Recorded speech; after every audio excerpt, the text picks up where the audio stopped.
In today's video, I'm going to teach you how to restore a previous version of a Wix website. Whether you're trying to recover lost content or undo changes, knowing how to revert to an earlier version of your site can be a real lifesaver. Let's walk through the startup process together, step by step. First, you'll want to go to the Wix website editor. To do this, open your web browser and navigate to the Wix editor by signing in to your Wix account. Once you're logged in, select the site you want to edit. The website editor is the main interface where you can make changes to your site, and it's also where you'll start our restoration process. Next, direct your attention to the top of the editor.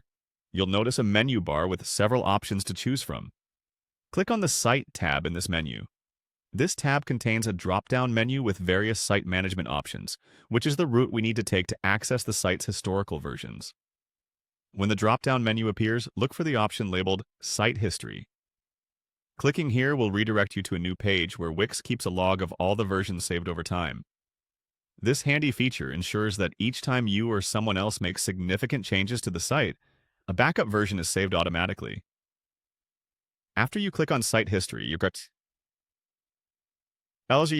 going to see another option, which is Go to Site History. Clicking this will take you to a comprehensive list of every version of your site that's been saved. It's extremely useful if you're unsure when a particular change occurred.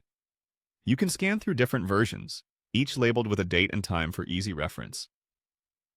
Now you'll need to choose the specific version you wish to restore. Once you've found it, you'll see an arrow pointing to the right. Click on this arrow next to the desired version. This action will prompt a new option to appear, giving you more control over this particular backup. With your preferred version highlighted, you will now see a Restore button. Clicking Restore is crucial as it initiates the recovery process. This action instructs Wix to replace the current version of your site with the selected backup. You'll then be prompted to confirm your decision. Wix does this to ensure that you're certain about reverting because this change will overwrite any current updates on your site. Go ahead and click Restore once more. This final confirmation step seals the deal and restores your site to the version you've picked out. And there you have it. By following these steps, you've successfully restored your site to a previous version using the Wix website editor. Always double-check which version you are restoring to avoid losing any recent changes you may want to keep. Thanks for watching, and happy website editing!